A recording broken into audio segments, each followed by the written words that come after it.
This is a Nekko Media podcast.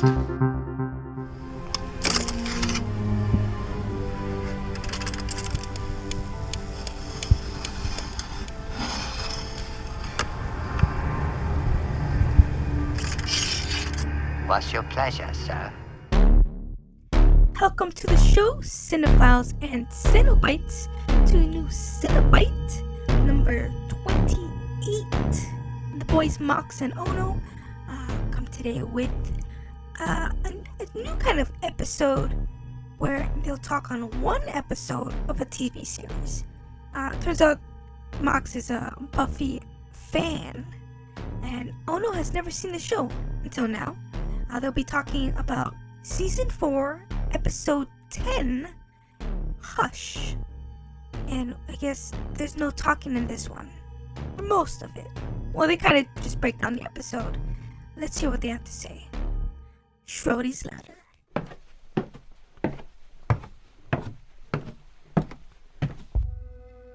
All right, welcome to this new Cinebite. This is Schrody's Ladder. We're going to be talking about Buffy the Vampire Slayer. and one particular episode, Season 4. Season 4, Episode 10, Hush. I feel like all of the examples of Hush are dope.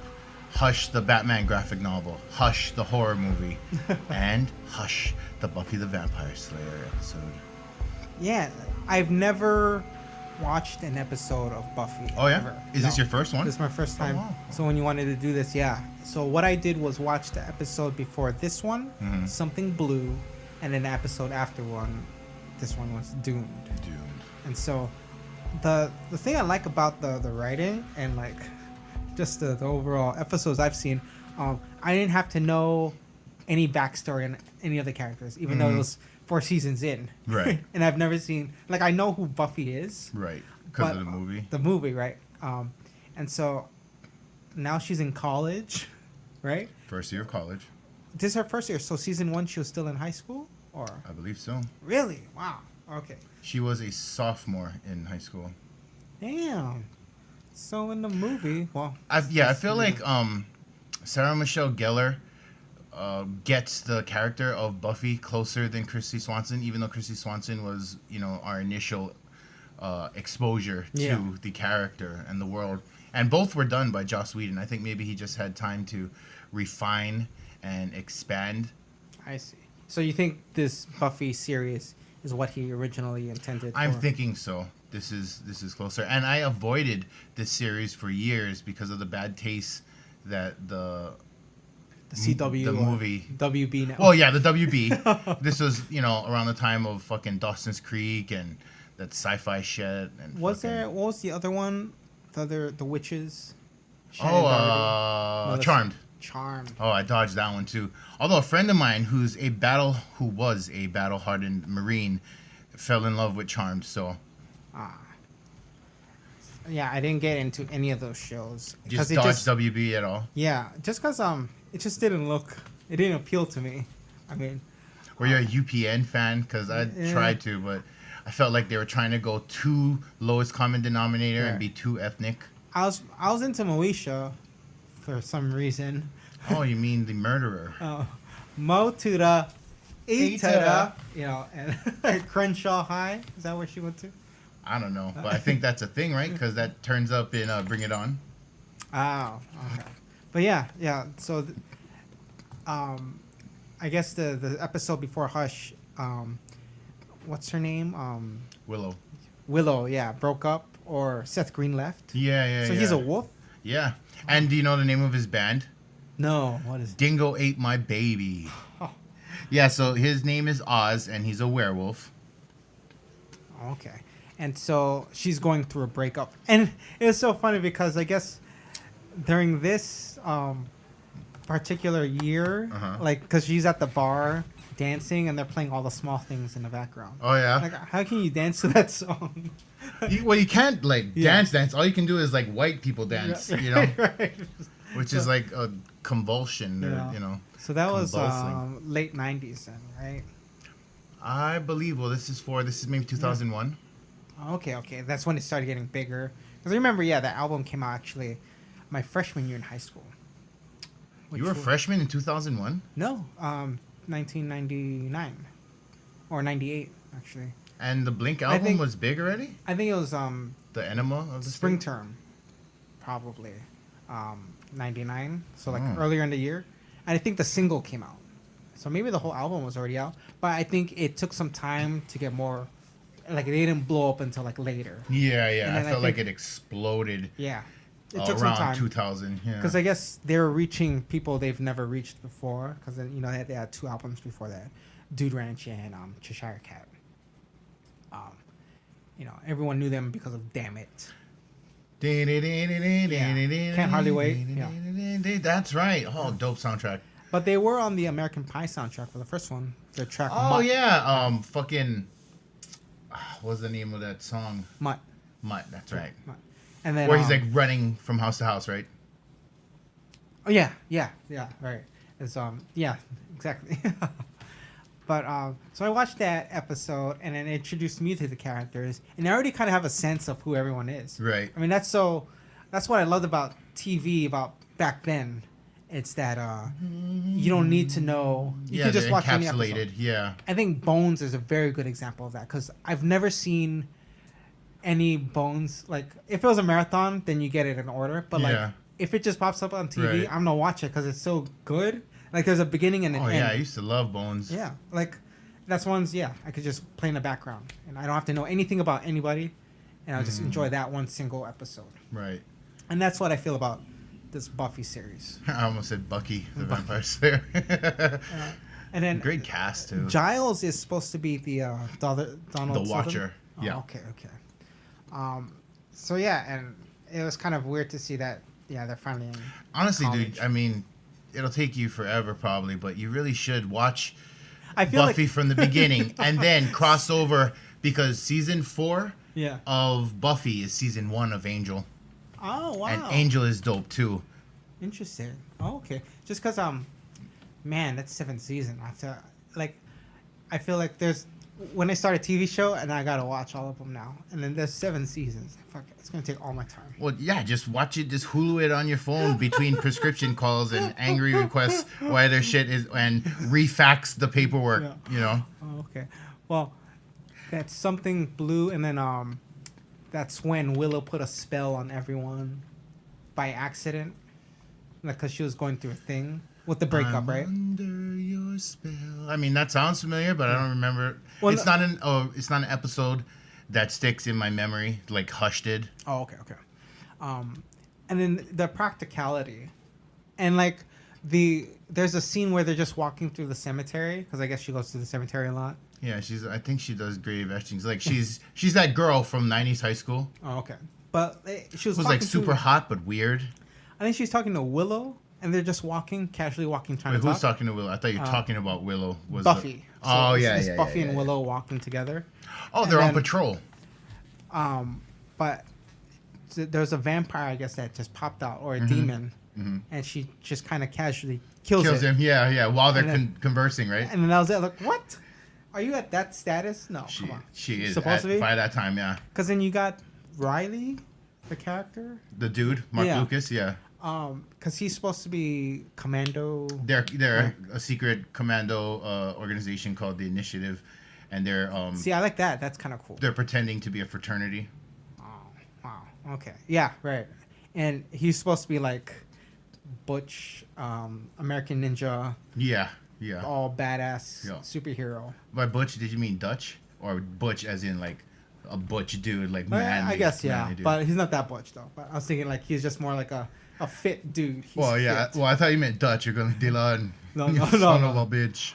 But and this guy, the other character of the vampire Spike, yeah. Who's he supposed to be? I don't no idea. He's a bad guy that they turn good. Right now, he has just escaped from the Initiative. Right. They have captured a lot of monsters that they call hostiles. Yes. And they implant a chip. And that chip, anytime he tries to feed or kill or do anything bad, it gives him a fucking shockful pain thingy.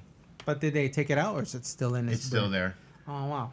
I think, or they took it out maybe, and they're watching him. I forget the exact context, but yeah, he's Hostile 17. It seems like they're cool, but they still got to keep an eye on him. Because, they do. Okay. Because he's like sleeping over that other guy's house. And like, Well, because he used to be from the crew of Angel-ish, Drusilla, fucking, I forget what, Monica, whatever her name is, character was, Darla. oh, okay. He's from that murderous crew. I see. Oh, okay. And now, here's the thing why I always like Spike better than Angel. Spike makes a conscious choice to be good. Angel, no. He has his soul back. It's a magic spell. Whenever, and his soul gets taken again, he turns into Angelus, the fucking brutish killer who's awesome. I like Angel way better when he's evil. Versus Spike, I like when he's kind of an anti-hero. And I guess you can tell when this show was filming because it's very practical. All the demons. Oh, and yeah, it's yeah. just like, oh, okay. Rubber it's suit. Yeah, it's just a guy in a mask. But, It's not that hideous or no, like... it's not. It's not. You know. But then, that's probably why it didn't appeal to me back then. Because it was rubber suity? Or... Not rubber suity, but just like, it was just a bunch of... Oh, I guess I didn't know they were in college, but like high schoolers fighting demons. Yeah. It's kind of like the Scooby Gang. They even refer to themselves sometimes as the Scooby Gang. And Oz, Seth Green, had a van that was basically the Scooby van. What is her name? Willow in real life? Allison Hannigan? Yeah, because didn't she marry, or her husband was on the show? Do you know about that? Maybe, something like that. But I don't know which character it is, because he was also in How I Met Your Mother. Was he? Not as part of the main cast, but he was the anchor that they always made fun of. That was Robin's co-host. Oh, that guy. Yeah, that's her husband. Oh, yeah. Okay. Was he on the show? I can't remember him. Oh, okay. I loved How I Met Your Mother, though. So, like, when you told me about this episode, I was expecting to, like, it was going to be, like, a whole episode of them not talking. That's what I remembered. Yeah. But then, like, I was like, okay, there's still... Yeah. What part is it? So I think it's about maybe 15 or 20 minutes into it that the, I guess, quote-unquote, gentleman, is that how they refer to them? Yeah, they refer to. Took all their voices. Well, for me, I like how there's a lot of issues in the episode, and I guess at this point in the season story arc, it has the characters monologuing and dialoguing kind of incessantly, but to no avail. And then the arrival of the gentleman and the subsequent voice stealing forces the characters to action, not only just to stop the villain of the week, but to overcome their personal and interpersonal roadblocks through action instead of all of this talking. Look at this fucking walking back and forth. She's all that talking heads kind of thing. I see. But then we get to some cinema-ish. Right, and then I think the whole beginning of the episode, though, right? It kind of sets up what we're going to... It's premonition-y. Yeah, and how's that little girl in the hallway, right? All we need is a tricycle, and it's totally fucking Hellraiser with the box meets Nightmare on Elm Street. Oh, if you throw a tricycle in, that could also go to Jigsaw. You know his name. Yeah. Speaking of which, I just saw a preview for Jigsaw. And it's weird because it's kind of quiet when the morning of they find out. I'm like, is everything mute? No, like because then you can hear everything. The Just characters, not right? them speaking. Yeah, it's like, and I'm wondering, do you think they actually spoke while filming the scenes and they kind of just muted, like in post? I'm sure they made noise. They made some sounds, But you don't think they were just like mouthing, like actually? I think they were trying to, but you ever watch Switched at Birth? It's kind of like a deaf person talking while they're signing. It's like, so that's what they were doing. I'm thinking at some points, but I think they were trying to mouth. But I think if you're purposefully mouthing, you might overdo it than if you were just talking. Right. So I don't know what the director had them do to avoid looking like this. Yeah. Because, Gentleman caller. And I kept seeing like there was this clock tower in the episode. Right. I was like, oh, Back to the Future. Clock tower. Creepy clock save tower. The clock tower. At the middle of the... Oh, look. It's the one thing that they need to protect. Right. The fucking box. And he just, leaves it on display. So, yeah, that's the box... The box that the gentleman What's had in is the the box? one Yeah. to collect all the voices. That's right. Do these gentlemen appear anywhere else in the series, or was it just this one particular episode? I think they may make reference to them, but they never come back as far as I can remember. And you know what? This episode is very Tim Burton-ish. Oh yeah. Because the demons are coming in suits, right? And they're kind of like they're floating in midair, floating, gliding, and they're just like big teeth, and like you got the guys in like straight jackets taking the lead. Yeah, yeah. And then you got this Danny Elfman music playing in the background. And I'm like, okay, did Joss Whedon watch Batman Returns, and then Edward Scissorhands, and then Back to the Future, and then funny. Hellraiser? That those straight-jacketed guys reminded me of that one straight-jacket killer in 13 Ghosts. Oh, okay. I forget what the fuck they called him, but that actually happened after this. Ah. But see, yeah, maybe the styling is close to Tim Burton, but I feel like his aesthetic is not here in the sense of crooked doorways, odd-shaped fucking buildings and objects for no reason. Well, and in no Tim Burton movies, aside from like Corpse Bride, he doesn't really deal with any like demons in the stories, right? Well, Beetlejuice. Oh, right. But when you're talking about like full-blown, like obviously evil, I don't think Tim Burton's ever done anything that was full-blown scary. Right. It's just very just dark undertones. Yeah, right? dark, creepy, but creepy lovable. Like I feel that's a thing, you know. Like on if there were a wheel, an aesthetics wheel, creepy would be at one side and lovable would be at the other. But their counterpoints produce a nice emotion. I feel. I see. And I feel that's apparent in all of I don't know why we're talking about Tim Burton so much, but Right. just because it's this kind of a weird episode, yeah. It is, yeah. And Buffy does a lot of those, and you know, Joss Whedon is really a creative dude, you know. And I was kind of surprised that they gave Avengers 1 and 2 to him, but you know, now that I've seen it, not because they're dope. All right. And so, like the whole episode, no one can speak.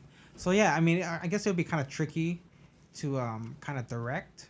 And but like, I like the like, it's supposed to be taken seriously. Like this is a serious, really scary moment for everyone. But like, I mean, there's scenes where Willow's pointing at her chest and the dude's like boobies. Yeah. Like, no. Or when Buffy's like trying to show shanking, but like by doing stabbing motions over her lap, and it looks like something else. Right. They all think that. Yeah. They all think that. And then she clarifies by grabbing a steak out of her bag and redoes it, and then they're like, "Oh, you mean shank him? Yeah. Oh, okay." And then We thought the other thing. what is that couple's name? Anya and Xander. Yeah, Anya and Xander. Okay. Anya, I forgot how much I love her. She is a revenge demon who lost her powers, and she kind of became one of the Scooby Gang. Oh, so she was a former demon. So she's not human. She's not human. She's actually from like fucking, I want to say Norway and like how long ago and shit. And she's brought into the story by a sorority girl who, you know, did the walk of shame and then never got the call back from the frat boy. So she wishes revenge, and Anya goes to the frat house and literally spills their blood all over the fucking frat house. The show gets pretty gory. It does there's some parts that are kind of bloody. Yeah. Like, I think the Doomed episode, the one that follows up Yeah. on this one, was kind of not entirely graphic, but they imply certain methods of killing people. Yeah. And it's just like, it's kind of graphic. But, Yeah, the show can get kind of scary too. You know? yeah. And then at the end, when I guess Xander saves Anya. Yeah. And then she's like, I think they kiss, and then she kind of like, did the finger in the hole. Yeah, and it's like, hot dog and yes, donuts. Yes. Yeah. What? Okay. So it kind of gets goofy that way. I mean, it's almost adolescent. I mean, kind of behavior, but I mean, they still point out that they're still college kids. So Right.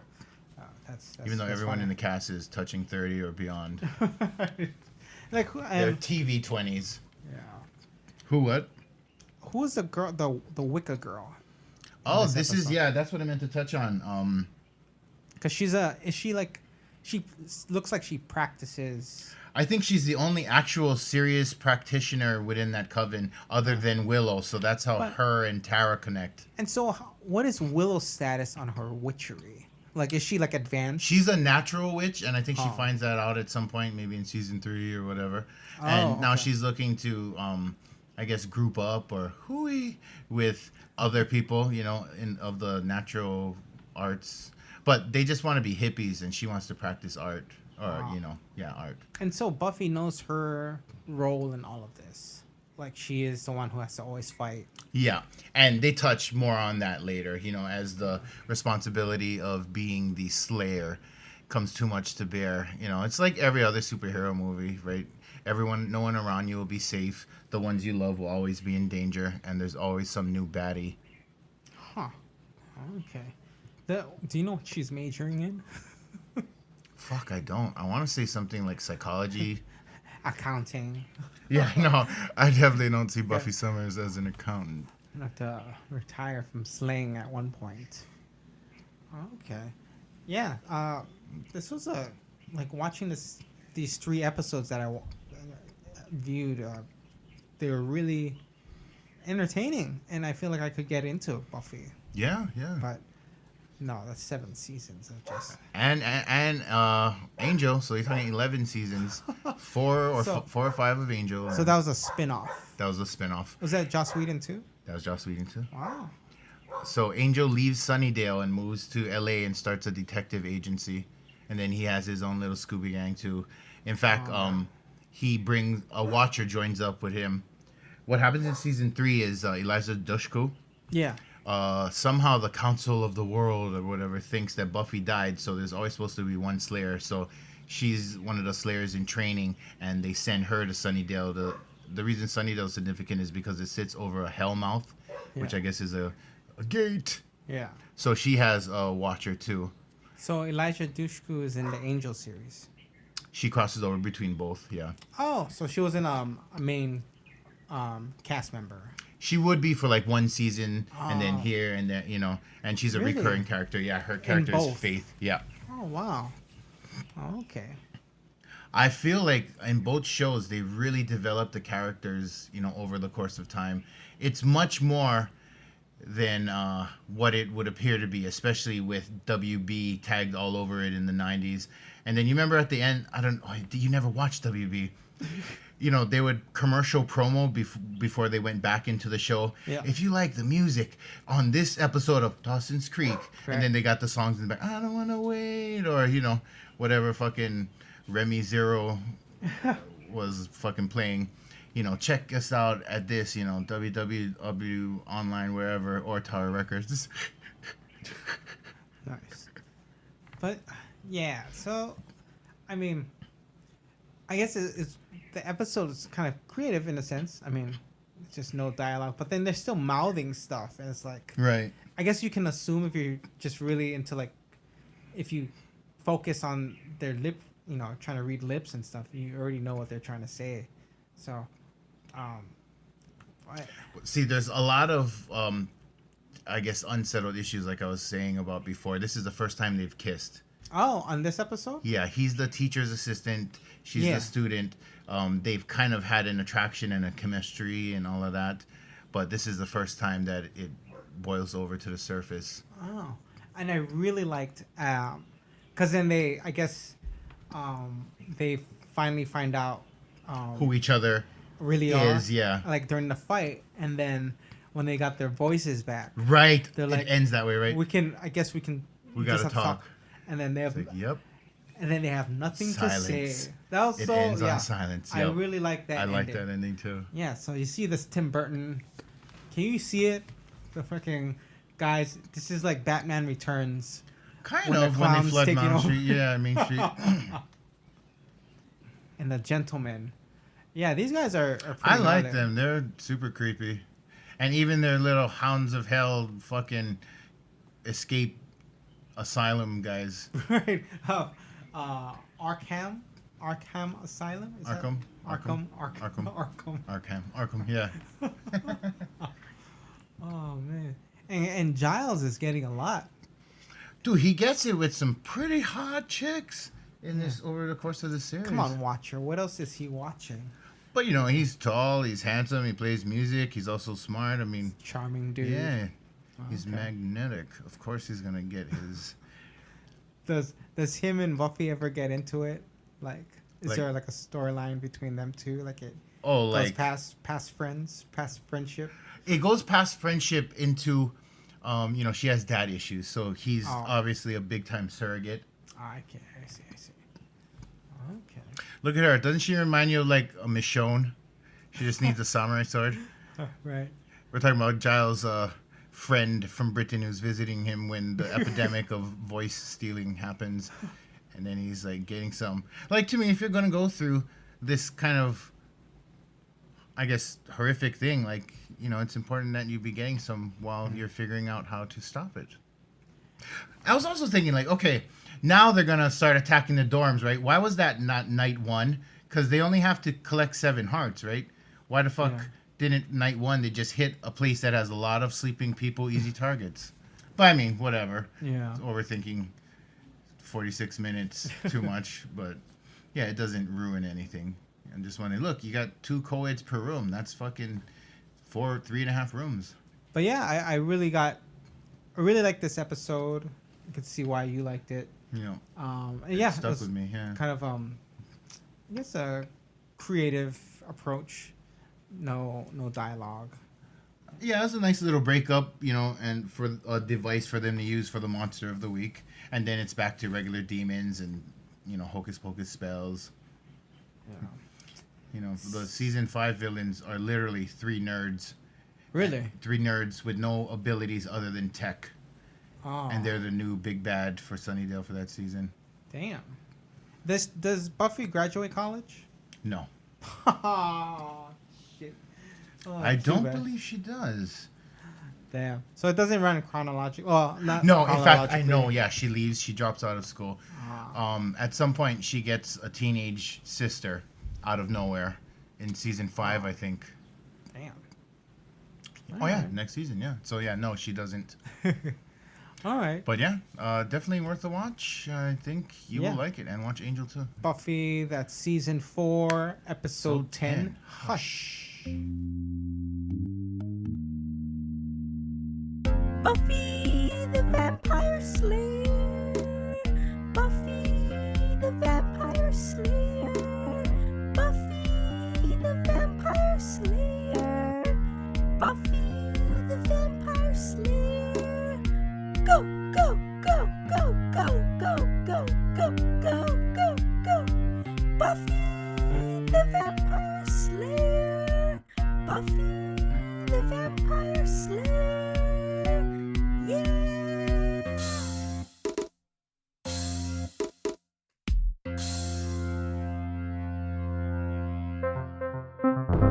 This is a Nekko Media podcast.